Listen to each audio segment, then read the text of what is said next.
Now, Harry O was around during this time. Yes, he was. You knew him personally? I didn't know him personally, but I knew his brother, Black Dave. Black Dave used to have parties at his house. So I would affiliate with Black Dave, but they were on a different level.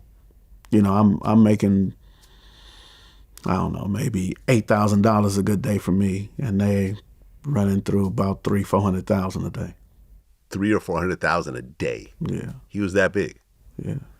Right. I think he financed Denzel Washington's first play. Right. Yeah.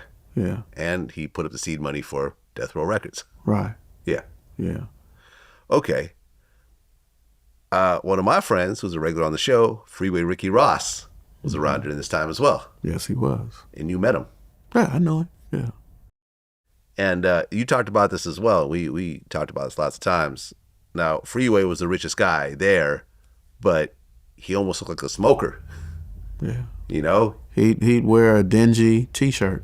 Right. Where Black Dave, Harry O, they had the slant-nosed Porsche. They had the nice clothes. Black Dave was like, he could model in a magazine, you know, that type of thing. He tall, black, and, you know, he would dress real nice. A lot of them dudes was like that back then. Right.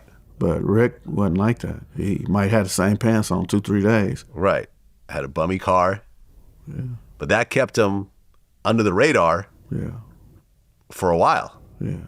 And he didn't go to all the parties and stuff. Yeah. He wasn't at the functions. He wasn't at the skating ring. He wasn't showing off. He was to himself, kind of. Did you guys realize how big he was at the time? You know, I did, but other people told me how big he wasn't. Because the guys that you named, Harry O, Black Dave, Whitey, FC, these guys used their own money to buy a kilo that cost $36,000 or $40,000. And then they break it down and sell it.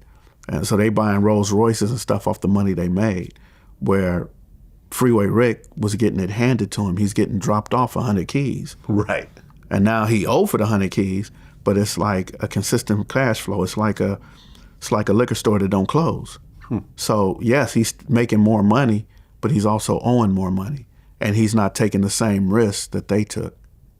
So yeah, he's out there as far as the money was made, but the guys that you named, Harry O, Black Dave, FC, Whitey, these dudes actually had to put their own money up first and get their money back and then reinvest in themselves, where someone was investing. The government was investing in Freeway Rick.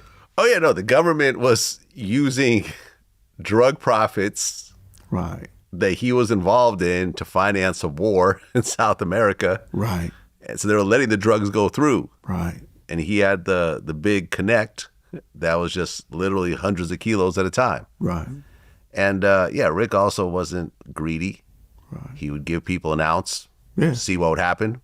Now, They he's smoked probably, it, oh well. But if they turn around and flipped it, then they became workers, and you know. He's probably one of the most humblest and you know, good person. You know, agree. a lot of those guys were cutthroat. Don't pay my money, something bad gonna happen to you. Yeah, Freeway wasn't like that. He's really a good person. Yeah, he wasn't vengeful. He didn't want to kill people that ripped him Right. off and Oh, so forth. exactly. He actually tried to run it like a legitimate business. Yeah. To the That's best what I of his say. It was a ability. 24-hour liquor store. Yeah. That wouldn't close. Right. Yeah.